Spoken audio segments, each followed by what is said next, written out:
नमो अरिहन्ताणम्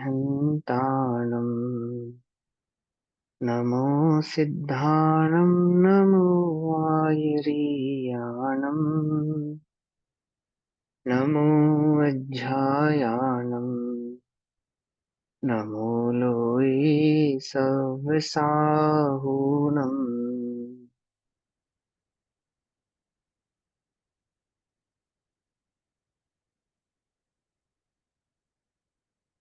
ओङ्कारं बिन्दुसंयुक्तं नित्यं ध्यायन्ति योगिनः कामदं मोक्षदं चैव ओङ्काराय नमो नमः।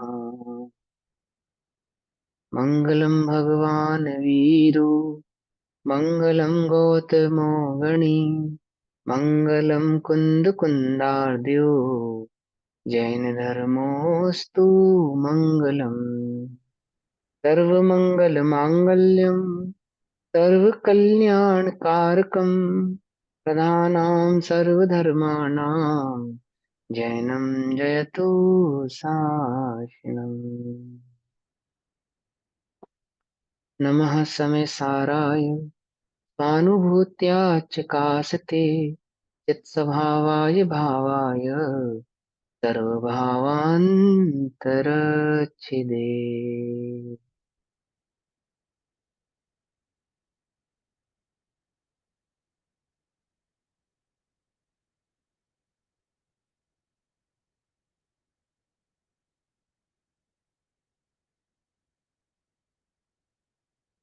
हमारी दोपहरकालीन कक्षा का विषय चल रहा है श्री समय सारजी ग्रंथ और श्री समय सारजी का स्वाध्याय हम सभी आचार्य अमरचंद्र देव द्वारा रचित आत्मख्याति टीका के माध्यम से कर रहे हैं।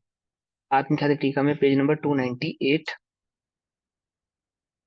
संवर अधिकार और गाथा नंबर 190 91 और 92 191 190 191 और 192 का भाव चल रहा है। भावार्थ पढ़ेंगे हमें ना, टीका हम इसकी पढ़ चुके हैं। एक बार गाथा पाठ करते हैं फिर इसका भावार्थ पढ़ते हैं। तेंसी हे दुभणीदा अध्यवसानानि सव्वदर्शिः मिच्छतम् अननानम् अविरयभावो यजोगो य हेतु अभावे नियमा जायदीर्णानिस्य आसवनिरोः आसवभावेन विना जायदि कम्मस्य वीर्निरोः कम्मस्य भावेन यानो कम्माणमपि जायते निरोहो नोकम् निरोहेण यः संसार निरोहणम होदी। क्या भाव चल रहा है कि अज्ञान के कारण क्या बंध होता है? जीव स्वरूप को नहीं जानता, भाव भाव आश्रव का कारण है। और वह भाव आश्रव द्रव्य आश्रव का कारण है। वह द्रव्य आश्रव नोकर्म का कारण है और नोकर्म संसार का कारण है। संसार का अभाव करने के लिए नोकर्म का अभाव, नो क्रम का भाव करने के लिए द्रव्य क्रम का भाव और द्रव्य क्रम का भाव करने के लिए भाव क्रम यानी भावाश्रव का भाव होना जरूरी है। और वह भावाश्रव कब रुकता है? कि जब जीव स्वरूप को जाने, स्वरूप को समझे, उसका अनुभव करे, है ना। सम्यक ज्ञान द्वारा, सम्यक श्रद्धान द्वारा ही भावाश्रव रुकता है। भावाश्रव को रोकने का अन्य कोई उपाय नहीं है। दो द्रव्यों के बीच के भिन्नता को पहचानना, द्रव्य के स्वरूप को जानना, स्वभाव को जानना, ठीक है ना। हम जितना भी स्वाध्याय करते हैं, आगम में पढ़ते हैं, किसके लिए पढ़ते हैं? स्वरूप समझने के लिए करते हैं, ठीक। किसी व्यक्ति को मोबाइल इंजीनियर बनना है तो मोबाइल का स्वरूप समझे बिना तो मोबाइल इंजीनियर नहीं बनेगा ना, है ना। उसका स्वरूप समझेगा ना वो, कि वह कैसे कार्य करता है, उसमें किस किस प्रकार के इक्विपमेंट्स लगते हैं, उस डिवाइस कौन सी डिवाइस लगती है, कौन सी आईसी कौन सा काम करती है ना। या किस किस आईसी से किस किस प्रकार के कार्यों को किया जाता है, वो सब उसके ज्ञान में होगा, तभी वो उसका इंजीनियर बनेगा। सीधी सी बात है। ऐसे मोक्ष मार्ग में चलना है, हमको सुखी होना है, तो सुखी होने के लिए सुखी होने के स्वरूप को समझे बिना सुखी नहीं हो सकते, सुखी नहीं हो सकते, ठीक है ना। तो उसका स्वरूप क्या है, उसका स्वभाव क्या है, वो जानने से ही, है ना। उसको क्या कहा, उसको जानने का क्या उपाय है? कि एकमात्र भेद विज्ञान ही उसका उपाय है। अभी यहाँ पे इस भाषा में, इस शैली में भेद विज्ञान और सम्यक ज्ञान एक ही बात है। दो प्रकार का भेद विज्ञान, एक जो मिथ्या दृष्टि भेद विज्ञान का उपाय करेगा, ये उस भेद विज्ञान की बात नहीं कर रहे। लेकिन अगर हम मिथ्या दृष्टि है तो हम क्या करें कि भेद विज्ञान का उपाय करें।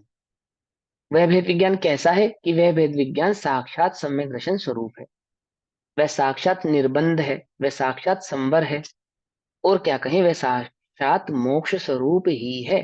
क्योंकि एक भेद विज्ञान ही इस जीव को क्या करता है, संसार मार्ग से जुदा करता है, भिन्न करता है, अलग करता है। भेद जानना ही भेद विज्ञान कहलाता है।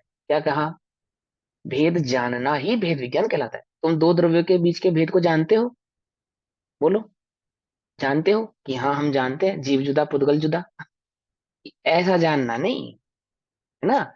हम सात तत्वों के स्वरूप नाम जानते हैं, सात तत्वों के सत नाम जानने के बाद उनकी परिभाषाओं को जानते हैं, और किस आगम में किस प्रकार से कहा गया है, स्यादवाद का क्या कथन है, यह भी जानते हैं। ऐसे जानने की बात नहीं कर रहे। जानना माने सूक्ष्म ज्ञान नहीं है यहाँ पे, अनुभव। अनुभव है ना। हाँ, ये बात ठीक है कि सूक्ष्म ज्ञान के बिना वो समझ में नहीं आएगा, ये बात पक्की है। सूक्ष्म ज्ञान चाहिए, क्योंकि पांच लब्धियां चाहिए ना, तो उसमें एक सूक्ष्म लब्धि भी है, उसमें एक सूक्ष्म लब्धि भी है ना। देखो, सूक्ष्म लब्धि का तो सारा कमाल है, पूरा संसार है ना, ये सब सूक्ष्म लब्धि ही है, सूक्ष्म ज्ञान ही सूक्ष्म लब्धि है। बस हम उसको लब्धि माने प्राप्ति होता है। और मोक्ष मार्ग में सूक्ष्म लब्धि किसको कहना? कि मोक्ष मार्ग में मोक्ष मार्ग के स्वरूप को जो ज्ञान जाने उसको सूक्ष्म लब्धि कहना। पकड़ में ही बात? नहीं पकड़ में ही? मैंने उसमें कोई कंफ्यूज मत होना कि उसको सूक्ष्म कहेंगे इसको सूक्ष्म कहेंगे। कुछ इस प्रकार की मान्यता चलती है कि संसार में जैसे वैज्ञानिक है, आइंस्टाइन के दिमाग को सबसे तेज दिमाग माना जाता था, तो उसको सूक्ष्म लब्धि है या नहीं है? बोलो कि है। सूक्ष्म लब्धि ही है वो, लब्धि माने प्राप्ति। क्योंकि उसको मोक्ष मार्ग में सूक्ष्म लब्धि नहीं कहते। मोक्ष मार्ग में तो स्वरूप को जाने उसको सूक्ष्म लब्धि कहते है, तो वो सूक्ष्म ज्ञान ही ना, बिना सूक्ष्म के नहीं हो सकता वो। ज्ञान हुआ इतना ना, जाना। लब्धि तो ना वो। हाँ, तो दीदी ज्ञान ही लब्धि है। लब्धि माने शक्ति नहीं है, लब्धि माने प्राप्ति है। यहाँ पे प्राप्त हुआ उसको, सूक्ष्म प्राप्त होना, बस इतनी सी बात है। कोई विशेष शक्ति है वो, पता ऐसा चला। नहीं। एक बार आपने मुझे समझाया था कि लब्धि माने जब हमें मोक्ष मार्ग का पता लगता है तब हम मैंने उसको वही शुभ कहते वही हैं। मैंने वही वही तो कह रहा हूँ कि मोक्ष मार्ग में उसको लब्धि कहते हैं। अगर सामान्यता उसको देखा जाए, एकदम सामान्य तरीके से उसको देखा जाए, तो है तो वो लब्धि ही। देखो एक बात बताओ मुझे, एक चीज समझाना। बिना पुण्य के उदय के, बिना सूक्ष्म ज्ञान संबंधी पुण्य के उदय के उतना ज्ञान प्राप्त हो गया उसको कि वो आइंस्टाइन हो गया? ये बताओ मुझे। उसको जो ज्ञान मिला, किसी भी जीव को जो ज्ञान प्राप्त हुआ है, उस ज्ञान से वो भले ही मोक्ष मार्ग का साधन नहीं कर रहा, मान लिया हमने, लेकिन जो भी उसको ज्ञान प्राप्त हुआ, हवाई जहाज बनाने का उसको ज्ञान प्राप्त हुआ, मोबाइल बनाने का उसको ज्ञान प्राप्त हुआ, एस्ट्रोनॉट बनने का, चांद पर जाने का ज्ञान प्राप्त हुआ, चांद पर तो पहुंचा नहीं पर जो भी उसको ज्ञान प्राप्त हुआ, और उस ज्ञान के माध्यम से उसने जो भी उपलब्धि करी, जो भी उपलब्धि उसको प्राप्त हुई, गाड़ियां बनाई, फरारी बनाई, आदि आदि जो चीजें उसने बनाई, तो वो जो ज्ञान है उसके पास, वो बिना पुण्य के उदय के प्राप्त हो गया क्या उसे? एम ही प्राप्त हो गया, ऐसे ही बस, है ना। ऐसे ही प्राप्त हो गया कि चल भाई तू इतना ज्ञान ले ले, ऐसे तो नहीं प्राप्त हुआ होगा, है ना। ज्ञान जो प्राप्त हुआ, जो हमें सूक्ष्म ज्ञान की प्राप्ति हुई है ना। अगर हमारे पास इंटेलिजेंसी तो उतनी है, हम यहाँ नहीं लगाते तो कहाँ लगाते? कहीं ना कहीं तो लगाते, कहीं ना कहीं तो लगाते। यदि हम वैज्ञानिक हो गए तो वैज्ञानिकता में लगाते। यदि चोर डकैत बन गए होते, फिर यही बुद्धि, यही सूक्ष्म ज्ञान मैं कहाँ लगाता? चोरी करने में लगाता, चोरी करके नहीं पकड़े जाने में लगाता, उल्टे काम करने में लगाता, नंबर दो करने में लगाता। तो और वो सब ज्ञान की शक्ति नहीं है? लोग नंबर दो करते और पकड़े नहीं जाते, मेरी क्या कहा, वो शक्ति लगाते हैं ना ज्ञान की, तो वो तो ठीक है कि वो पकड़े नहीं जाते, पुण्य का होते। लेकिन उतनी बुद्धि का चलाना, कैसे टैक्स बचाना, कैसे नहीं बचाना, क्या करने से, कौन सा लॉ लगाने से, कौन सा क्लोज लगाने से मेरा पैसा बच जाएगा, आदि आदि, ये सब ज्ञान नहीं है क्या? ज्ञान नहीं है क्या? ज्ञान ही है।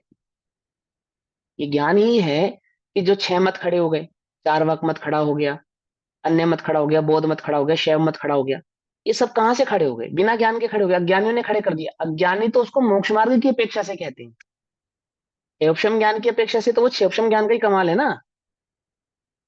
सूक्ष्म ज्ञान की अपेक्षा से अपनी बात को रखना, उसको सिद्ध करना, उस तथ्य को कहना, बड़े बड़े शास्त्रों की रचना करना, आदि आदि उपलब्धियों को प्राप्त होना, हर कोई कर लेगा, आप कर लोगे? बोलो 4 पेज लिख कर दिखाओ, लिख कर दिखाओ, सम्यक दर्शन के विषय में 4 पेज लिख कर दिखाओ। पढ़ो, लिखो। बात कुछ समझ में आ रही है, नहीं समझ में आ रही है? तो वो क्षयोक्षम ज्ञान ही मोक्ष मार्ग में, उसको इसलिए नहीं काउंट किया, जैसे मोक्ष मार्ग में मिथ्या श्रद्धा को श्रद्धा नहीं कहते, मिथ्या श्रद्धा के साथ के ज्ञान को सम्यक ज्ञान नहीं कहते, उसी प्रकार उसको लब्धि नहीं कहते। कहते नहीं है, होना और कहने में अंतर को समझना, ध्यान से समझना। हम क्यों कंफ्यूज होते हैं? हमारे कंफ्यूजन का क्या कारण है? क्योंकि हम ओवर थिंकिंग करते हैं, क्योंकि हम आंसर को हमेशा ऐसा चाहते हैं जो दूसरे से अलग सा दिखे, कुछ विशेष बात समझ में आए। अभी जैसे मैंने क्लास कक्षा ज्वाइन करी ना, ज्वाइन करते साथ मैंने प्रश्न सुना कि नरक का जो नारकी है, कौन पूछ रहा था? गरिमा दीदी पूछ रहे थे हैं, कि नरक के नारकी को जो सम्यक दर्शन होता है, तो वो जो सम्यक दृष्टि है वो वहां पे सुख में है या दुख में ही है ना? ये प्रश्न है। इतना दुख में है जितना मिथ्या दृष्टि को दुख है, उतना सा भी सुखी नहीं, इतना सा भी। सुन ध्यान से, क्या कह रहे हो कि हाँ, नहीं है। सम्यक दर्शन और मिथ्या दर्शन का क्या भेद है? बस इतना सा भेद है, जैसे आप अपने को स्त्री अनुभव करते हो, मैं अपने को पुरुष अनुभव करता हूँ। और गर्मी दोनों को कैसी लगेगी? हाथ जलेगा तो स्त्री का हाथ जलेगा और पुरुष का हाथ जलेगा, तो दर्द किसको होगा? ताकत किस में ज्यादा है? पुरुष में ज्यादा है ना? सामान्यतः ताकत पुरुष में ज्यादा है, स्त्री में कम है। अब दोनों का हाथ जला, तो दर्द किसको ज्यादा होना चाहिए? किसको ज्यादा होना चाहिए? पुरुष को कम दर्द होना चाहिए ना, उसमें उसमें दम ज्यादा है। ऐसा थोड़ी है, उसमें दम ज्यादा है तो उसको दर्द कम होगा, ऐसा नहीं है। वो प्रकट करने की जो शक्ति है, दर्द को प्रकट करने की जो शक्ति है, वो पुरुष में ज्यादा है, कि वो प्रकट कम करता है, स्त्री दर्द को प्रकट अधिक करती है। अंतर समझ में आया नहीं आया? क्या कहा? दर्द तो दोनों को समान ही होगा, लेकिन उसको प्रकट करने की जो ताकत है वो स्त्री में कम है, पुरुष में, वो स्त्री में ज्यादा है और पुरुष में कम है, मतलब दर्द कम प्रकट करे वो। पर इसका मतलब ये तो नहीं उसको दर्द नहीं होगा, पूरा होगा। उसकी लेश्या कौन सी है? कृष्ण लेश्या है। मन की, वचन की, काय की कृष्ण लेश्या है। लेश्या किसे कहते हैं? आत्मा के अनुरंजित परिणामों को, है ना, राग क्रोध कषायों से अनुरंजित परिणाम, आत्मा के परिणाम, उन्हें लेश्या कहते हैं। तो कैसे परिणाम है मिथ्या दृष्टि के वहां पे? कि जैसे एक नारकी के होने चाहिए, ऐसे ही एक सम्यक दृष्टि नारकी के परिणाम है। समझे ना? अब इसका खोटा उदाहरण देता हूँ, आप खोटा उदाहरण समझना। सम्यक दृष्टि विवाह आदि करता है, उसके पुत्र आदि और बच्चों की प्राप्ति होती है उसको, कन्या रतन पुत्र रतन की प्राप्ति होती है। तो कैसे होती होगी उसको? सम्यक दृष्टि कैसे भोगता होगा? है जैसे मिथ्या दृष्टि है ऐसे सम्यक दृष्टि है। प्रोसेस थोड़ी चेंज हो जाने वाला है कि वो ध्यान, सम्यक दृष्टि ध्यान लगाता होगा, ऐसा नहीं है। महाभारत वाला सिस्टम नहीं है कि वो उलूपी और उसके आगे से गुजर गई और वो गर्भवती हो गई, ऐसे नहीं होता है, ऐसे नहीं होता है। ऐसे सम्यक दृष्टि को क्या समझते हो आप? उसको दुख दर्द वेदना आदि सब समान होते हैं, सिर्फ श्रद्धान के भेद के कारण उसको सम्यक दृष्टि नाम प्राप्त होता है। और लीनता जो है वो चारित्र का भेद है, दर्शन का भेद नहीं है। चारित्र जैसे जैसे बढ़ता है, ऐसे ऐसे आत्मा के स्वरूप में स्थिरता बढ़ती है। वहां स्थिरता बढ़ने से फिर बाहर का आभास टूटता है, फिर वहां वो कषाय छूटती है, फिर वो दुख दर्द छूटता है। फिर उपसर्ग भी करे कोई तो दर्द नहीं होगा। क्यों नहीं होगा? क्योंकि चारित्र गुण की वहां पे प्रकटता है। चारित्र अभी समझा ना? दर्द आदमी को ज्यादा होता है या औरत को ज्यादा होता है? ये प्रकट करने की शक्ति औरत में ज्यादा है, आदमी प्रकट कम करता है। उसकी अपेक्षा से कहते हैं कि इसमें सहन। ऐसे ही वो सम्यक दृष्टि को जब चारित्र स्थिरता प्रकट होती है, यानी उपयोग जब आत्मा में जाता है, तो बाहर का कुछ ज्ञान नहीं रहता। अब नरक में तो वो स्थिति नहीं पैदा होती, नरक में तो वो स्थिति नहीं पैदा होती। क्या? कि उसको चारित्र प्रकट हो सके। पकड़ में आई बात? नहीं पकड़ में आई? तो वहां तो वो क्या है? अवरति ही है। अवरत कहना मतलब क्या? अवरति सम्यक दृष्टि और एक मिथ्या दृष्टि का जो जीवन होता है वो लगभग लगभग समान होता है, कषायों की अपेक्षा से। पांच इंद्रिय के विषय कषायों की अपेक्षा से, धर्म की अपेक्षा से नहीं। सम्यक दृष्टि अगर अवरति भी होगा तो कुदेव को गुरु को शास्त्र की शरणागत नहीं होगा। ये बात तो पक्की है, ये तो नियम पक्का है। कि उसको ग्रहित मिथ्यात्व नहीं होगा, लेकिन अग्रहित मिथ्यात्व संबंधी जो कषाय सम्यक दृष्टि के मिथ्या दृष्टि को वर्तती हैं, ऐसी ही लगभग लगभग कषाएं सम्यक दृष्टि के वर्तती हैं, भोग संबंधी भी उपभोग संबंधी भी। पकड़ में आई बात नहीं पकड़ में आई? ये समझ में आई बात नहीं समझ, ध्यान से समझना इस बात को, उल्टा नहीं पकड़ना बात को। हम सम्यक दृष्टि को मुनिराज वाली अपेक्षा से समझते हैं, जो मुनिराजों की अपेक्षा उसे काउंट करते हैं सम्यक दृष्टि को हम। जबकि मुनिराज रत्नत चारित्र की प्रमुखता है वहां पे, वो छठा सातवां आठवां जो गुण स्थान है वहां पे चारित्र की मुख्यता है। चारित्र किसकी बात कर रहा हूँ, व्यवहार चारित्र की नहीं, निश्चय चारित्र की बात कर रहे हैं। और सम्यक दृष्टि में श्रद्धा की मुख्यता है। पकड़ में ही बात। अभी यहाँ पे भी ध्यान से समझो, इस यही भाव है वो पूरा का पूरा। यहाँ पे भी क्या समझाते हैं कि वो द्रव्य कर्म भाव कर्म और नो कर्म क्या है, वो स्वरूप को नहीं जाने बिना, जब तक स्वरूप को नहीं जाना उसने, तब तक क्या होने वाला है, तब तक किसी भी प्रकार के कर्म के बंध से छूटने वाला नहीं है। मैं समस्त प्रकार के पाप को छोड़कर निवृत्ति ले ली, साधु हो गया, पंच महाव्रत धारण करे, 28 मूल गुणों का पालन किया, पापी है ये पुण्यात्मा है। आगम कहता है अध्यात्म, आगम में अध्यात्म कहता है, आगम नहीं अध्यात्म कहता है। आगम कहेगा पुण्यात्मा है, अध्यात्म कहता है पापी है। समझे नहीं समझे किसको, द्रव्यलिंगी को। आगम कहेगा पुण्य आत्मा है, क्योंकि आगम तो वहां पे पाप पुण्य और धर्म तीनों भेद के अपेक्षा से बात को कहता है। लेकिन अध्यात्म एकमात्र पापी मानेगा, क्योंकि अध्यात्म में पाप और पुण्य की दो ही परिभाषा है, सम्यक दृष्टि सो पुण्य आत्मा और मिथ्या दृष्टि सो पाप आत्मा। पकड़ में ही बात नहीं पकड़ में ही, है ना। आगम कहेगा पुण्य आत्मा, अध्यात्म कहेगा पापी है। बोले अरे कहाँ से पापी है, तिल मात्र भी दोष नहीं है उसमें। बोले सर ये मिथ्या दृष्टि है, मिथ्यात्व ही पाप है, पाप है ना। अब यहां समझो ध्यान से, स्वरूप नहीं जाना, हम स्वरूप जानते नहीं जानते, तो क्षोभम ज्ञान के स्वरूप जानने की बात नहीं, जानना माने अनुभवना, जानना माने अनुभव। हम बहुत जानते हैं, बहुत नहीं जानते, हम आत्मा को जानते हैं। आत्मा को जानने माने क्या, आत्मा के सही स्वरूप को जानना, और सही स्वरूप को जानकर उस आत्मा का अनुभव कर, मैं आत्मा हूं इसको वेदन में लाना, इसका अनुभव करना। कैसे आएगा, कि बिना भेद विज्ञान की ज्योति के नहीं हो सकता। बिना भेद विज्ञान की ज्योति को प्रकट किए बिना आत्म अनुभव प्रकट हो नहीं सकता। मुझे आत्म अनुभव करना है तो कैसे प्रकट करूंगा मैं, क्या उपाय है उसका, क्या मार्ग है उसका, एकमात्र भेद विज्ञान ही उसका मार्ग है। अब कहां से भटकते हो, एक भेद विज्ञान के मार्ग को छोड़कर तुम जितने भी मार्ग अपनाओगे, उस सब मार्ग में तुम क्या हो जाओगे, भटक जाओगे। सिर्फ कंफ्यूजन ही कंफ्यूजन प्राप्त होने वाली है, कुछ सॉल्यूशन नहीं मिलने वाला वहां। क्योंकि गलत मार्ग में जा रहे हो ना, नियम, नियम से भटक रहे हो, नियम से भटक रहे हो, नियम से भटकोगे तो क्या होगा, प्राप्ति नहीं होगी, प्राप्ति नहीं होगी। प्राप्ति करने का क्या नियम है, मार्ग सही होना चाहिए।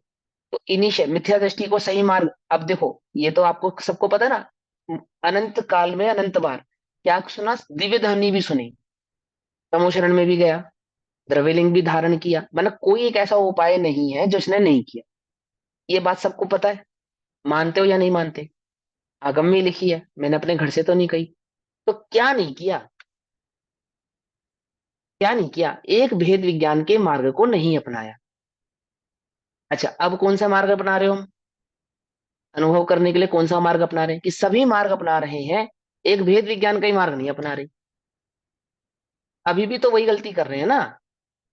तभी क्या कहते हैं कि हमने हमने पिछले जन्मों में स्वाध्याय नहीं किया होगा। बोलो कितना किया होगा, 9 अंग 11 पूर्व के पाठी हो गए, इतना स्वाध्याय किया, इतना स्वाध्याय, समझे। और सिर्फ 9 अंग 11 पूर्व के पाठी हो गए, मात्र इतना स्वाध्याय नहीं, हमारे स्वाध्याय में इतना जस कि जो हमारी सभा का मिथ्या दृष्टि है वो सम्यक दृष्टि हो गया, हमारे उपदेश का निमित्त पाकर हम कोरे रह गए। तो क्या नहीं किया हमने, क्या नहीं किया, आचार्य कहते तुमने एक भेद विज्ञान की ज्योति को नहीं जलाया। सब कुछ किया, सब कुछ, हम तुम्हारी बात को डिनाई नहीं कर रहे हैं, किया तुमने, नहीं किया तो एकमात्र भेद विज्ञान नहीं किया, नहीं किया, तुमने भिन्न नहीं जाना, सब कुछ किया, भिन्न नहीं जाना। अपनी शक्ति को, अपने उपयोग को, अपने समय को सब जगह खर्च किया, कहाँ खर्च नहीं किया, भेद विज्ञान में खर्च नहीं किया। टोटल खर्चा कहाँ किया? शिवोपम ज्ञान में किया, बाहरी आचरण में किया, नो कर्मादि में किया। कहा नहीं किया? भेद विज्ञान में नहीं किया। मोक्ष मार्ग की बारात का सच्चा दूल्हा तो भेद विज्ञान है। क्या? नहीं समझे? तो मोक्ष मार्ग की बारात का जो सबसे जो दूल्हा है तो भेद विज्ञान है। अब हमने सारा खर्चा किया और भेद विज्ञान का पता आता पता ही नहीं, मतलब बारात में से दूल्हा गायब है। बारात में से दूल्हा गायब है। बोलो भैया किसकी बारात जा रही है? किसकी बारात जा रही है? अब जब दूल्हा ही नहीं है तो किसकी जा रही है? बारात तो जा रही है, पर किसकी जा रही है? और कहाँ जाएगी?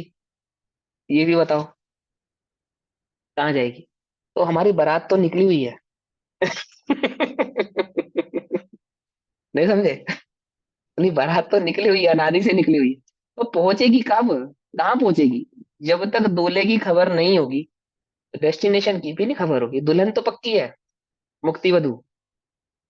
समझे नहीं? अभी दूल्हा हो तो पहुंचे भी। कुछ बात समझ नहीं?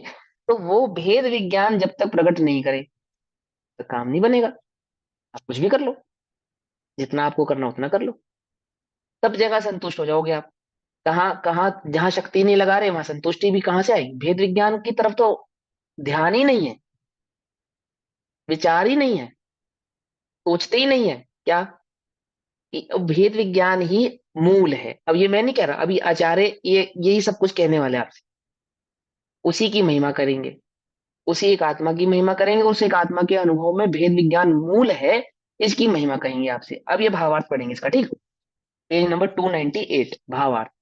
जीव के जब तक आत्मा और कर्म के एकत्व का आश्रय है, आशय है मतलब दोनों को एक मानता है, जीव को यानी अपने को, और कर्म को। कर्म माने 8 कर्मों को एक नई मात्र है, ऐसा नहीं।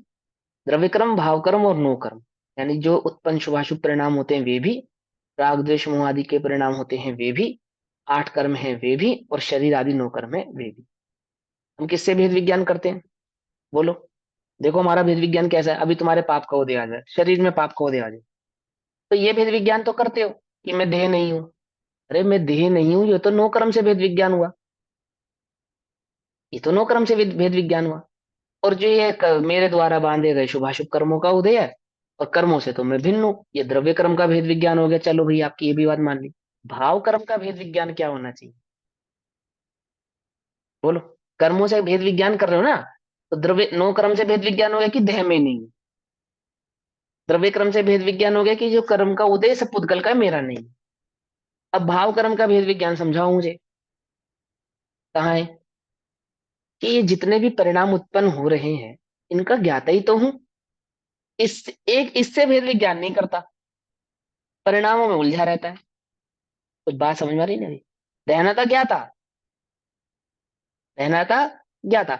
लेकिन परिणामों को बदल के समझता है कि मैं भेद विज्ञान करूं, ये परिणाम बदल जावे, ये जो मुझे अशुभ परिणाम हो रहे हैं ये ना हो, और शुभ परिणाम वर्ते तो मेरा भेद विज्ञान सफल है। अरे शुभ और अशुभ परिणामों से भिन्न हूं मैं।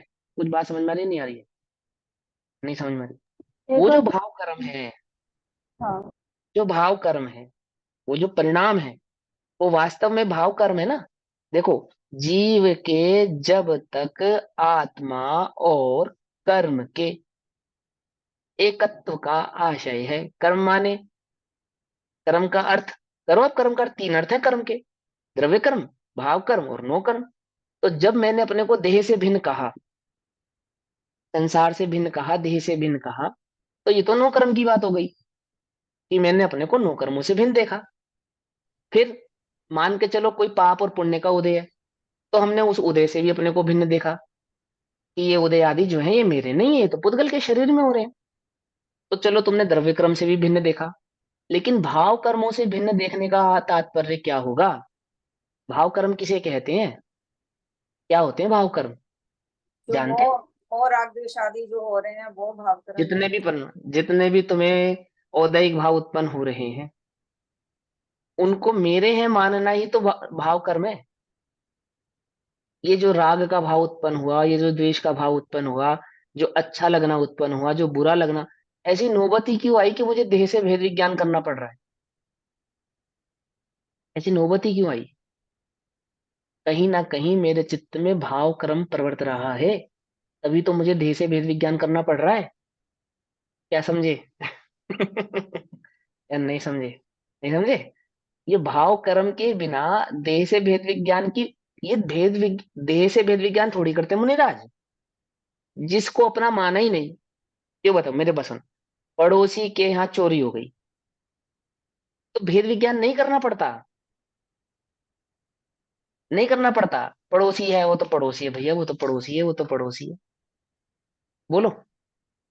पड़ोसी और बेटे के घर चोरी हो गई, तो तब तुम्हें भेद विज्ञान की आवश्यकता पड़ेगी। क्या कहा? कुछ बात समझ में नहीं। अपने घर चोरी हो जाए तब तुम्हें भेद विज्ञान की जरूरत पड़ेगी, या पड़ोसी के घर चोरी हो जाए तब भेद विज्ञान की जरूरत पड़ेगी? बोलो। भेद अपने विज्ञान घर हो करना जाए। है तुम्हें। अपने घर हो जाए ना, ओहो, भाव कर्म वर्त रहा है तुम्हें, तभी तुम्हें अपने घर की चोरी से भेद विज्ञान करना पड़ रहा है। भिन्न जानने का तात्पर्य यह है, पड़ोसी के घर जैसे चोरी होने पर भेद विज्ञान नहीं करना पड़ता। करना पड़ता है? नहीं करना संतुष्टि चित्त में अपने घर में नहीं हुई, इस बात का आनंद मनाता है। ऐसे ही देह आदि में होने वाले उदय आदि से भेद विज्ञान किसको करना पड़ता है? जिसने अपने घर के आनंद निजानंद का अनुभव नहीं किया, निजानंद का रसपान नहीं किया, निजानंद को नहीं वो भोगा, देह को अपने से भिन्न नहीं जाना, उसे उसे शक्ति लगानी पड़ती है।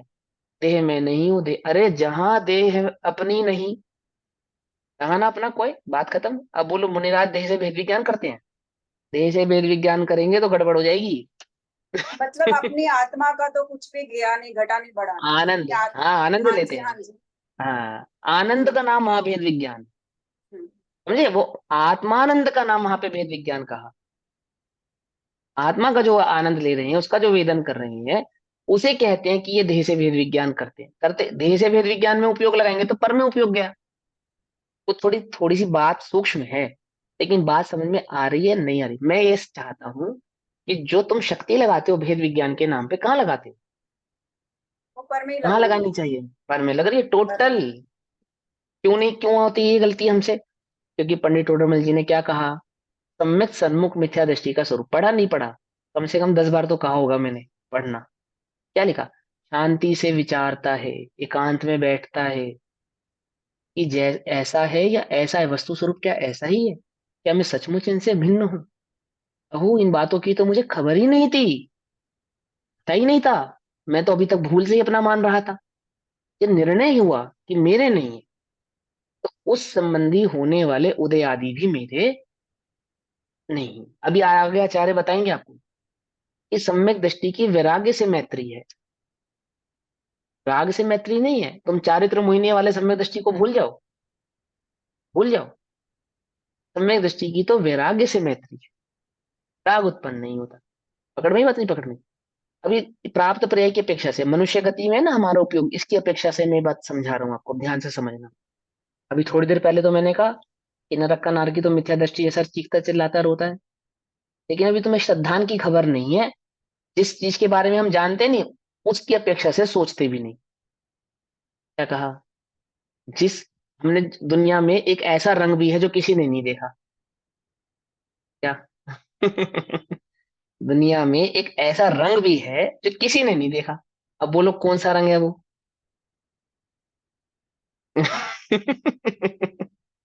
बताओ कौन सा रंग है? सही नहीं। जब देखा ही नहीं तो पता ही नहीं, उसको कैसे सोचे? ऐसे ही वो सम्यक दृष्टि के भाव को हम कैसे पकड़ेंगे? जो तुम्हारे अनुभव में नहीं आया, जो तुम्हारे ज्ञान का ही नहीं बना, तुम कैसे समझ सकते हो कि उसका वो उस सम्यक दर्शन के भाव को क्या कहते हैं? हम कोशिश तो करेंगे, परंतु वास्तव में तो वो सप्तभंगों में अवक्तव्य है। वास्तव में तो वो कैसा है? अवक्तव्य है। अब अवक्तव्य को वक्तव्य कहकर कहना, जैसे कि हवा का रंग, हवा में रंग होता है या नहीं होता? बोलो भैया। हवा में रंग होता है या नहीं होता? वैज्ञानिक से पूछना। हवा बेरंग नहीं होती। हवा में भी रंग होता है, बेरंग नहीं होती वो। लेकिन तुम्हारी दृष्टि नहीं देख सकती, हमारे इसलिए तुम ज्ञान उसे का बेरंग। विषय नहीं बनती। हाँ छदमस्त बस के इसलिए ज्ञान का विषय। हाँ, छद्मस के ज्ञान का विषय बने भाई। एटम होता है, प्रोटॉन होता है, सब सब रंग होते हैं इनमें, कोई बेरंग थोड़ी होते हैं, ये रंग होते हैं इनके अंदर। एटम में भी रंग होता है, प्रोटॉन में भी एक रंग होता है, समझे, मॉलिक्यूल में भी रंग होता है। लेकिन आप ऐसे सरल साधारण आंखों से नहीं देख सकते, तो आपको नहीं मालूम, को नहीं मालूम, बस इतनी सी बात है। क्रिस्टल कलर होता है ना, क्रिस्टल कलर होता है, क्रिस्टल भी एक कलर होता है, क्या समझे। आर पार वाला जो कांच होता है, उसमें कोई रंग होता है या नहीं होता है, बोलो, रंग होता है वो, है फुटबॉल की पर्याय तो होता ही है। रंग होता ही हमारे है, होता ही है, क्वेश्चन बस फिर होता ही है। लेकिन अब हम सोचते ही नहीं, तो जो हमने देखा नहीं उसकी हम कल्पना भी नहीं करते। कैसे करेगा, जब शांति से बैठेगा, विचारेगा, चिंतन करेगा, तो सब समझ में आएगा। कुछ भी नहीं समझ में आए ऐसा नहीं है, सब समझ में आएगा, है ना। अपना भेद विज्ञान भी अच्छा करेगा, सम्यक दर्शन भी नियम से प्रकट करेगा, नियम से। आप चिंता नहीं करो, आपको लगे कि हम कोरे से, कोई कोरा नहीं जाने वाला, कोई पुरुषार्थी कोरा नहीं जाता, सब अपना अपना कार्य कर कर जाते हैं, और नियम से कर कर जाएंगे, पक्की बात है ये तो। आचार्य तो 6 महीने की कह ही रहे हैं तुमसे दावे के साथ कि अरे क्या सी बात कर दी तुमने, तुम्हें सम्यक दर्शन नहीं होगा तो किसे होगा, तुम्हें नहीं होगा तो 192 93 नंबर की गाथा पे आने वालों को भी नहीं होगा तो किसे होगा। जिन्होंने खोला नहीं उन्हें होगा, अरे होगा, बिल्कुल होगा। बस स्वरूप सही समझोगे तो होगा, ये है शर्त। क्या कहते हैं कि जीव के जब तक आत्मा और कर्म के, समझे ना, एकत्व का आशय है, तो किस किस से भिन्न जाना, देह से भिन्न तो जाना, द्रव्य कर्म से भी भिन्न जाना, है ना, नो कर्म और द्रव्य, भाव कर्मों से स्वयं को कभी भिन्न नहीं जाना इसने। ये है इसकी गलती। मैं शरीर नहीं हूं ये मान के द्रव्य लिंग तो धारण किया, ये भाव कर्म भी मेरे नहीं है, इसको भिन्न करके आत्मा को एक शुद्ध आत्मा का अनुभव करता, वो कार्य इसका छूट गया, चूक गया वहां से। भेद विज्ञान नहीं है तब तक, क्या नहीं है, भेद विज्ञान नहीं है तब तक।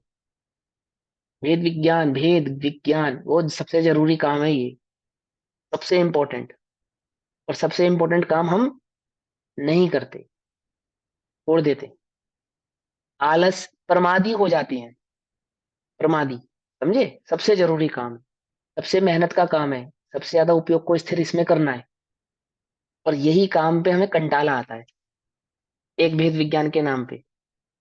तो सवाल 100 प्रश्न हमारे चित्त में खड़े हो जाते हैं, 100 तरह की बातें खड़ी कर लेते हैं हम। जब तुम्हारा आसपास का माहौल खराब हो, कषायों का बने, कैसा भी बने, तो तुम सब कुछ करते हो, भेद विज्ञान नहीं करते। अब अभी हमारी तो ऐसी अवस्था है, अभी हम कौन सा सम्यक दृष्टि है, और हम बोलेंगे नहीं तो कैसे होगा, बोले बिना तो कोई काम चलेगा नहीं, और इतना भी नहीं बोलेंगे तो वो बिगड़ जाएगा, वो तो हमारे सर पे नाचने लगेंगे, आदि आदि आदि आदि।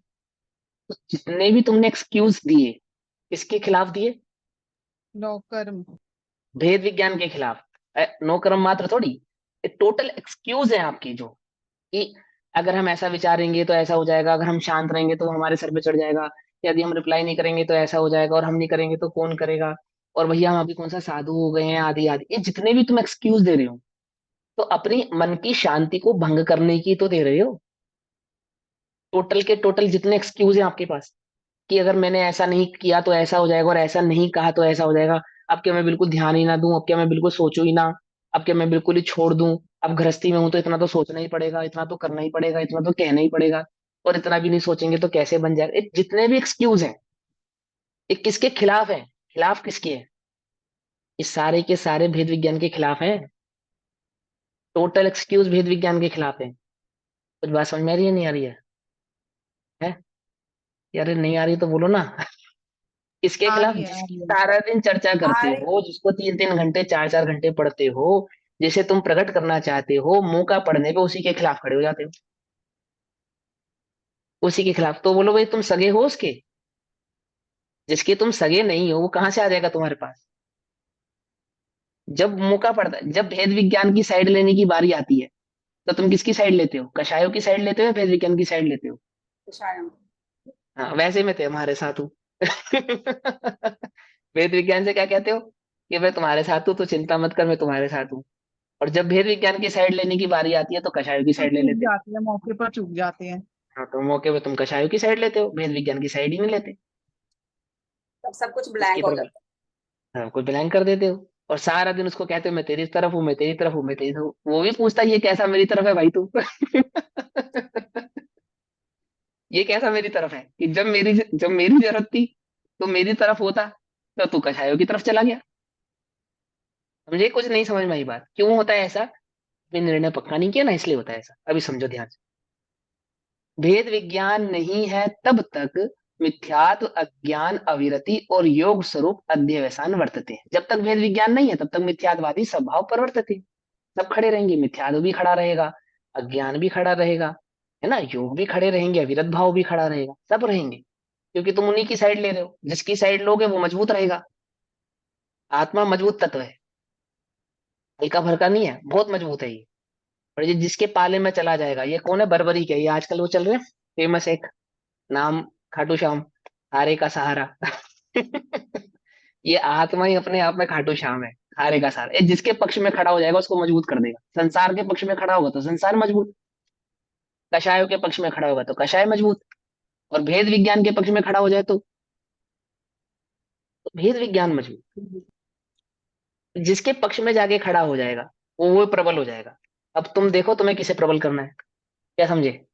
नहीं समझे? हाँ, ऐसा अज्ञान अविरति योग स्वरूप अध्यवसान वर्तते हैं। जब तक भेद विज्ञान नहीं होता तब तक ये होते हैं।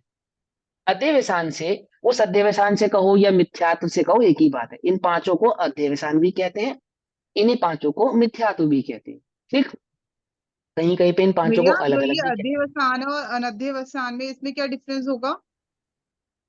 अध्यवसान नहीं होना अनध्यवसान है। नहीं, जो अध्यवस संशय विपर्य और अनध्यवसान तीन होते हैं ना, वो अन संशय वो विपर्य। जो वो जो वो जो अनध्यवसान है वो तो मिथ्यात्व के तीन भाव है। हाँ, और ये जो वो मिथ्यात्व अध्यवसान है। है दोनों सेम ये ही इन हुआ ना? इन पांचों के एकत्व को कहते हैं, एकत्व भाव को, पर से एकत्व को अध्यवसान कहते हैं। ठीक है ना? अध्यात्म एक शब्द सुना था अभी तुमने, अध्यात्म से भेद विज्ञान कराने की बात कही थी। मेरे ख्याल से दूसरे अधिकार में, है ना, अध्यवसान अध्यात्म। वहां अध्यात्म का अर्थ, अध्यवसान और अध्यात्म एक अर्थवाची होते हैं। इसका अर्थ होता है पर में एकत्व भाव को धारण करना, जिसको एक पर और निज में, मैं और पर में एक पने के भाव को अध्यवसान कहते हैं। जैसे कहते हैं धसना, अध्यास, एक होता है अभ्यास, एक होता है अध्यास।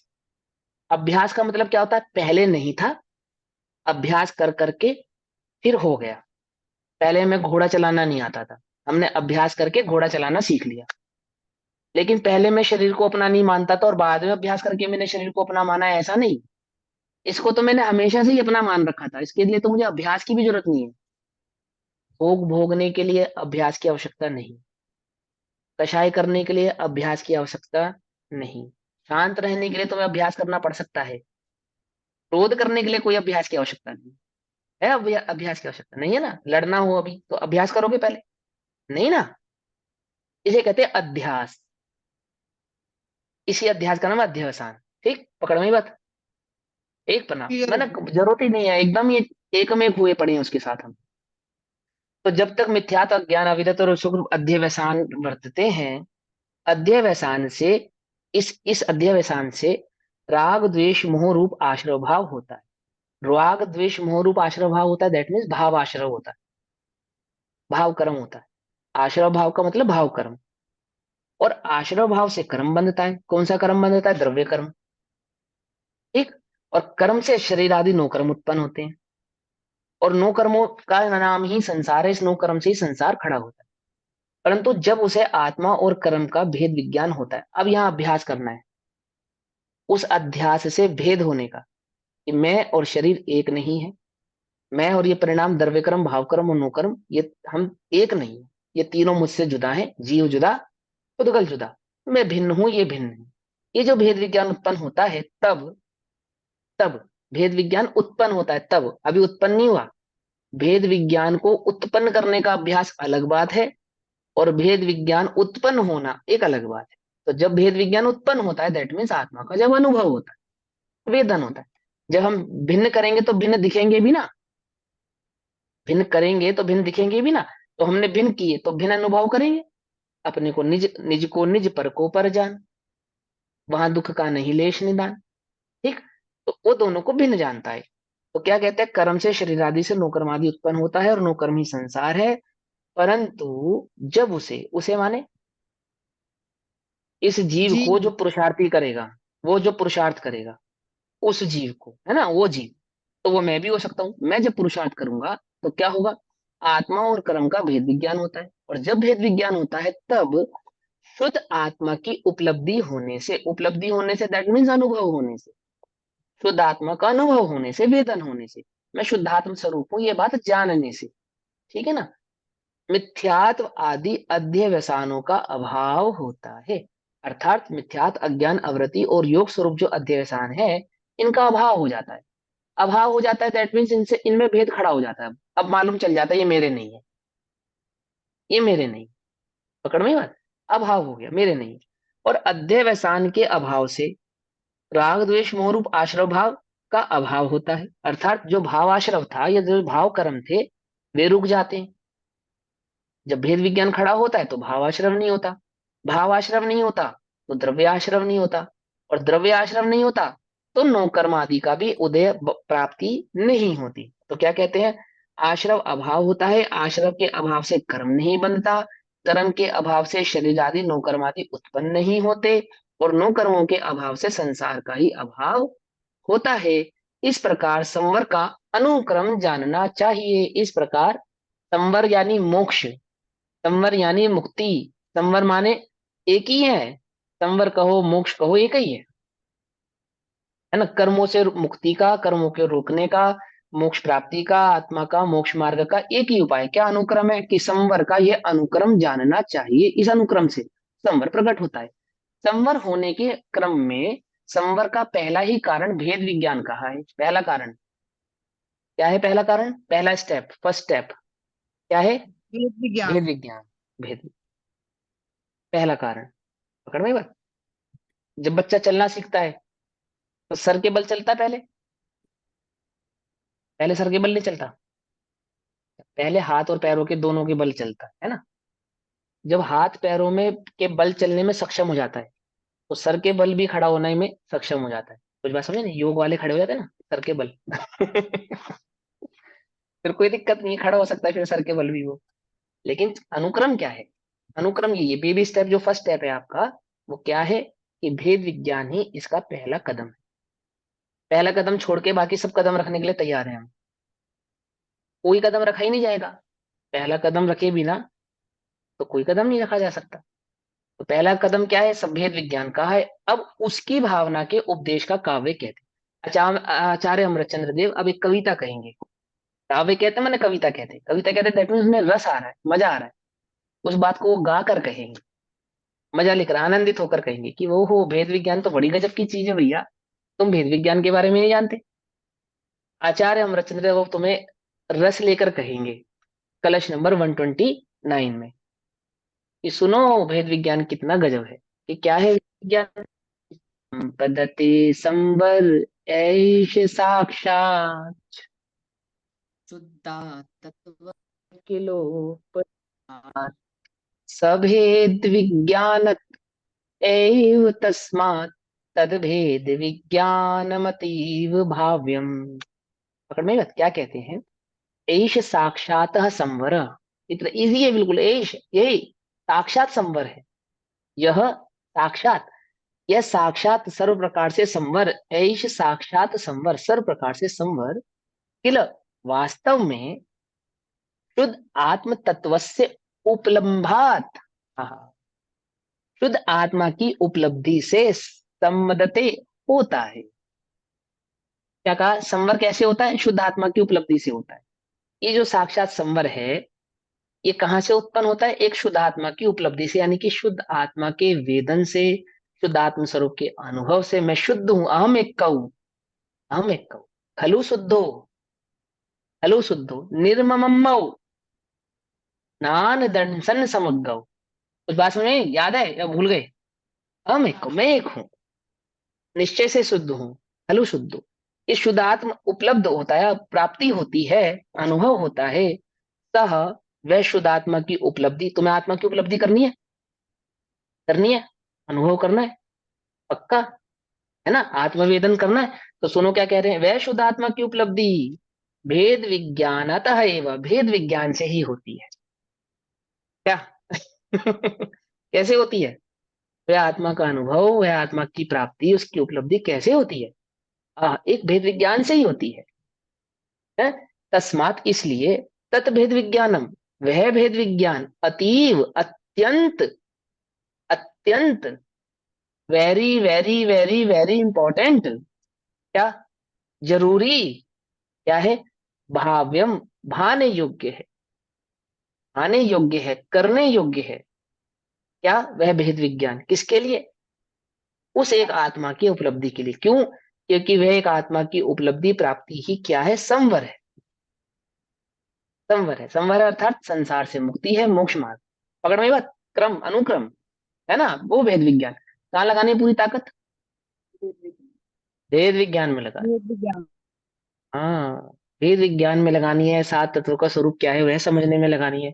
उन तत्वों में मैं कौन सा तत्व हूँ, मेरा स्वभाव क्या है, मैं कौन हूँ, आया कहाँ से, और मेरा रूप क्या, है ना, संबंध दुखमय कौन है, स्वीकृत करूं परिहार क्या, इसका विचार विवेक पूर्वक शांत होकर, शांत होकर, शांति से, शांति से, भागा दौड़ी से नहीं, शांति से मतलब, शांति से मतलब समाइक से, शांति से मतलब ध्यान में, शांति का मतलब एकांत में, समझे शांति का मतलब?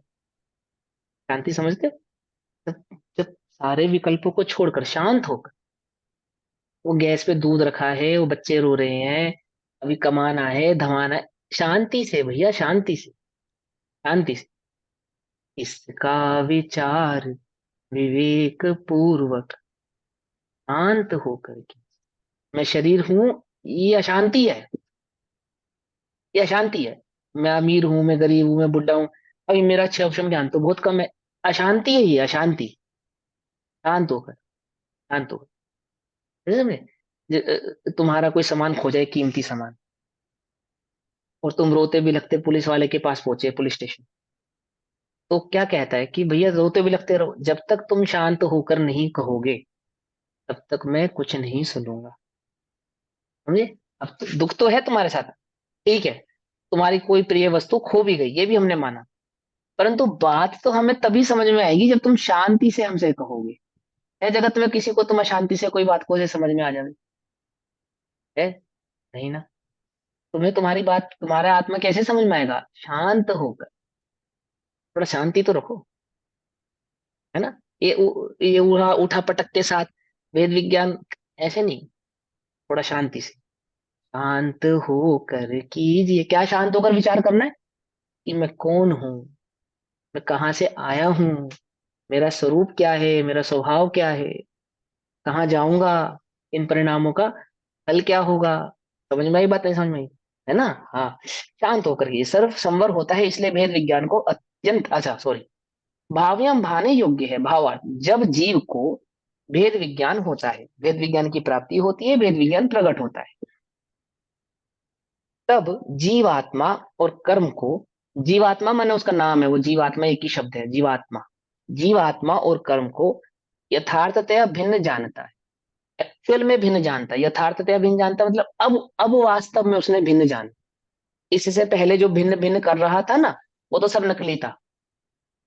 भेद विज्ञान प्रकट होने से पहले मैं भिन्नु जो कर रहा था, वो सब क्या था? नकली था, वो सब बेकार की बात थी। यथार्थता, एक्चुअल में, अब वास्तव में इसको समझ में आया है कि मैं और आत्मा भिन्न है। कब? जब वेद विज्ञान प्रकट हुआ, तब समझ में आया है।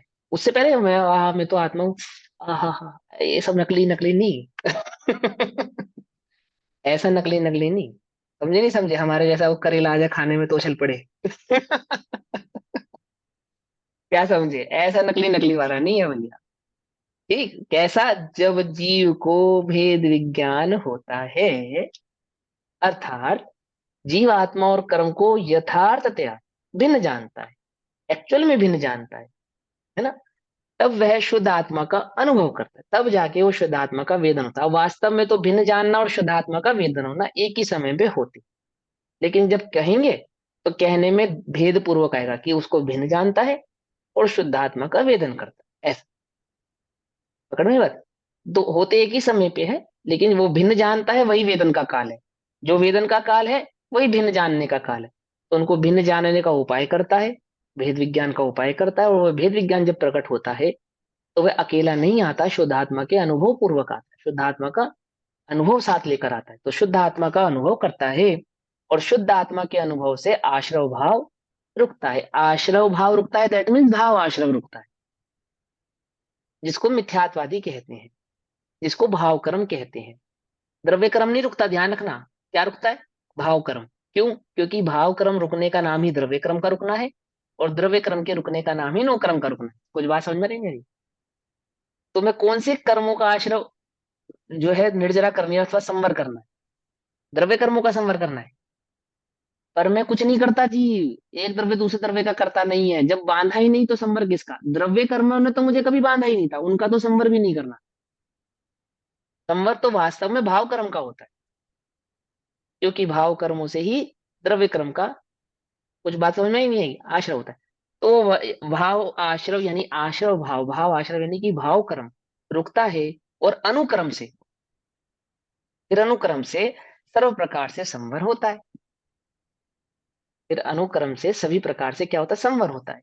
इसलिए भेद विज्ञान को अत्यंत भाने का उपदेश दिया है। अत्यंत यानी कि जरूरी, कुछ करो चाहे मत करो, आप कोई काम करो आप कुछ मत करो, हमें कुछ लेना देना नहीं, ये किए बिना तो आपका कार्य होने वाला नहीं। पहला कदम है ना, अत्यंत, ये सबसे ज्यादा जरूरी है, वेरी इंपॉर्टेंट। इसलिए भेद विज्ञान को अत्यंत भाने का उपदेश किया है।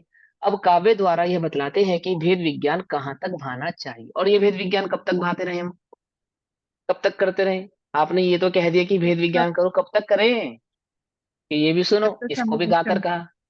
हाँ, वो तो वो गाकर बता रहे हैं आचार्य देव। 130 नंबर है ना अभी समय अपने पास।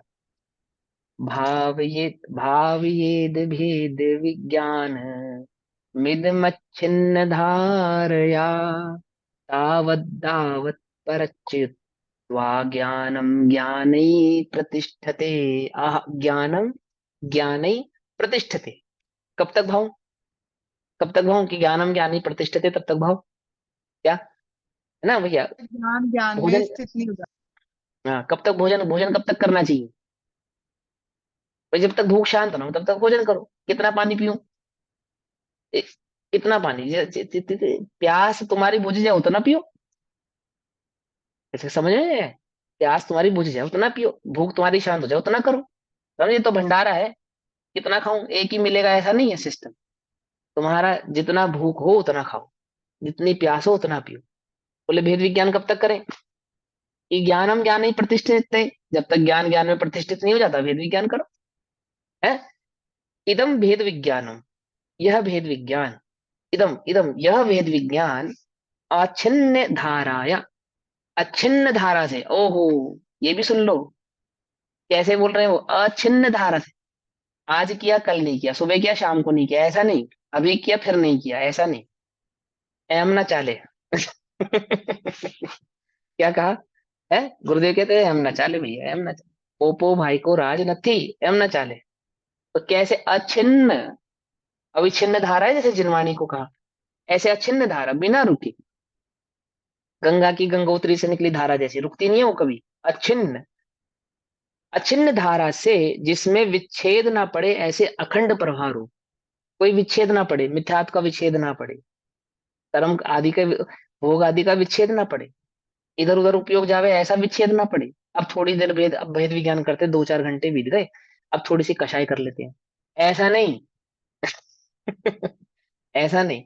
अब हो गए भैया 3 दिन से देह से बिन जान रहे अपने आप को, अब थोड़ी देर देह जान लेते हैं। अरे क्या कर रहे हो भैया? ये क्या कर रहे हो?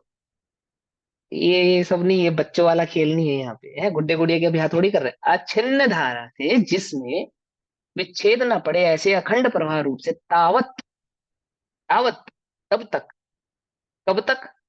जब तक अविच्छिन्न धारा से उसमें जब तक भेद ना पड़े ऐसी अभेद अविच्छिन्न धारा से तब तक बहना चाहिए, भावेत तब तक बहना चाहिए, यावत जब तक परात च्युत्वा, परात परात च्युत्वा पर भावों से छूटकर, जब तक पर भावों से छूटकर, पर भाव मतलब बोलो भैया, पर भाव यानी भाव कर्म, पर भाव यानी अध्यवसान, पर भाव यानी मिथ्यात्व, भाव भाव पर भाव मतलब पर को तो ग्रहण करता ही नहीं, पर में निज का जो एकत्व भाव धारण किया है, ऐसा वो जो पर भाव है, पर भाव, पकड़ में ही बात। जब तक पर भाव से छूटकर ज्ञानम ज्ञान ज्ञाने ज्ञान में ही अपने स्वरूप में ही प्रतिष्ठित स्थित ना हो जाए, एक ज्ञान मात्र का ही वेदन ना हो जाए, एक ज्ञान मात्र का अनुभव ना हो जाए, एक ज्ञान मात्र ही ना रह जाए, बस ज्ञाता दृष्टा रह जाऊं मद मत्सर मोह विनश जावे। जब तक ज्ञाता दृष्टा ना रह जाए, ज्ञान भाव का आनंद वेदन ना रह जावे, तब तक यावत, तब तक क्या करता रहे, भेद विज्ञान अविच्छिन्न रूप से भाते रहना चाहिए। 1 घंटा भाना चाहिए नहीं, 1 घंटा सुबह 1 घंटा शाम को भाना चाहिए, है ना। हम जिनवाणी की बात समझ में नहीं आती, उसमें तो भेद विज्ञान कर लेते हैं। और संसार में कोई बात समझ में नहीं आती, उसमें भेद विज्ञान नहीं करते, उसको समझे बिना नहीं चूकते। क्या क्या कहा तुमने? अभी हम तुमसे कोई धीरे से ऐसी बात कह दे जो तुम्हें समझ में ना आए, तो जब तक हम तुम्हें बता ना दे कि हमने क्या कहा है, तुम हमारा पीछा नहीं छोड़ोगे।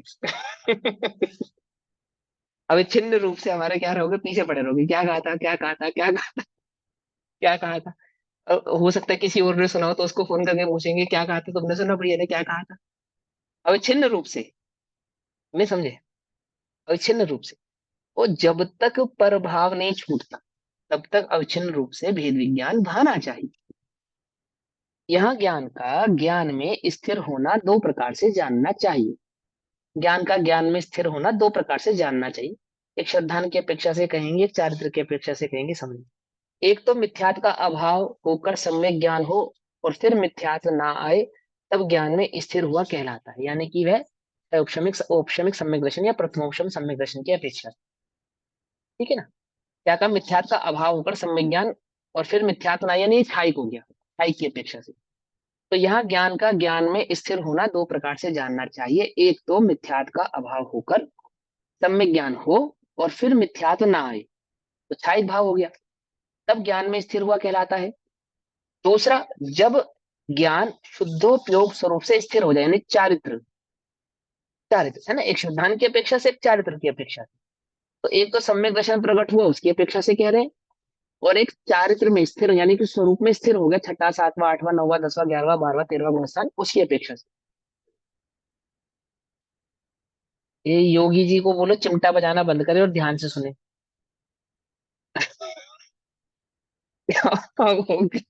सम्यक ज्ञान और मिथ्यात्व ना आए, तब ज्ञान ज्ञान में स्थिर हुआ कहलाता है। समझ में बात, ज्ञान ज्ञान में स्थिर हुआ कहलाता है। दूसरे, जब ज्ञान शुद्धोपयोग स्वरूप से स्थिर हो जाए, है ना, और फिर अन्य विकार रूप परिणमित ना हो, अन्य विकार रूप परिणमित ना हो, तब ज्ञान में स्थिर हुआ कहलाता है, यानी कि केवल ज्ञान।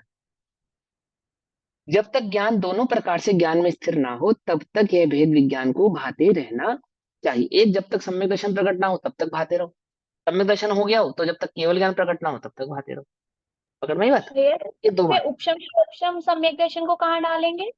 इसमें इन्होंने शायद की बात तो उपशम, करी है, और वो तो गर्भित बात होती है, जब एक ज्ञान की अपेक्षा से है, एक श्रद्धान की अपेक्षा, एक श्रद्धान की अपेक्षा से, एक चारित्र की अपेक्षा से है। उपशम छह उपशम छाई तीनों को एक में डाल दो, एक ही बात मान लो उनको, तो कोई ऐसी बात नहीं है, ठीक है ना। देखो उपशम छह उपशम का तो की अपेक्षा से तो कथन किया ही नहीं गया पूरे समय सार में, छाई की अपेक्षा से ही कथन है टोटल का टोटल, सारा कथन ही छाई की अपेक्षा से। ये तो हमें समझाने की, उपशम छह उपशम छाई आदि की अपेक्षा है तो सिर्फ समझाने के लिए, क्योंकि हमने कर्णानुग भी पढ़ा है ना, तो वो समझाने की अपेक्षा से। मेन अपेक्षा तो यहाँ पे ज्ञान दर्शन और चारित्र की लगती है, उपशम छह उपशम छाई की लगती ही नहीं है, ठीक है ना। क्योंकि यहाँ पे ऐसा माना गया कि किसी को सम्यक दर्शन हुआ तो छाई की मानो आप तो उसको, क्योंकि उपशम छह उपशम भी वास्तव में तो उधर प्रवर्तन के भीतर भीतर मोक्ष देने वाले ही होते हैं ना। अनादि से तो प्रकट नहीं किया उसने, एक बार प्रकट करने के बाद अर्थ शुक्ला प्रवर्तन में तो नियम है मोक्ष होना ही होना है उसको। तो यहाँ पे वो भेद नहीं डालते, यहाँ पे तो सीधी बात कहते हैं, एक तो ज्ञान की अपेक्षा यानी श्रद्धा की अपेक्षा से, और दूसरा कथन होता है सीधा चारित्र की अपेक्षा से। तो जब तक सम्यक दर्शन प्रकट नहीं होता तब तक वेद विज्ञान करो। अब सम्यक दर्शन प्रकट हो गए जी, अब क्या करें? अब केवल ज्ञान प्रकट नहीं होता तब तक करो। दो अपेक्षा से कब तक बहाना चाहिए? आचार्य कहते कि जब तक मिथ्या दृष्टि को कहते हैं तुझे जब तक सम्यक दर्शन प्रकट ना हो तब तक भा। और स्वयं कब तक भा रहे हैं वे? कि जब तक केवल ज्ञान प्रकट नहीं हो रहा उन्हें तब तक भाएंगे। कि आपको तो सम्यक दर्शन हो गया, आप तो केवल, अब तो आप भेद विज्ञान नहीं करते होंगे ना। क्या कहा वो मुनिराज से कहे, आपको तो प्रकट हो गया, अब आप तो नहीं करते होंगे ना, कि हम भी भाते हैं। क्योंकि जब तक केवल ज्ञान प्रकट नहीं होगा तब तक भाएंगे। पकड़ में बात? अब वो एक बुद्धिपूर्वक है वो सब बातें, उसके चक्कर में नहीं पड़ो, एक साधारण बात को समझो जो आचार्य कहना चाहते हैं कि वह भेद विज्ञान कब तक भाना चाहिए? कि जब तक केवल ज्ञान प्रकट ना हो तब तक भाना चाहिए। इस प्रकार से भेद विज्ञान की महिमा कहते हैं। अब कलश नंबर 131 और 132 में भी भेद विज्ञान की ही महिमा कहेंगे। तो अभी समय हुआ, तो बाकी चर्चा हम कल करेंगे। तब तक के लिए सभी को जय जिनेन्द्र। ओम नमः सिद्धेभ्यः। निज निधि निज ने बताई, यह अनंत उपकार है, उसके लिए जिनवानी माँ को वंदना शतबार।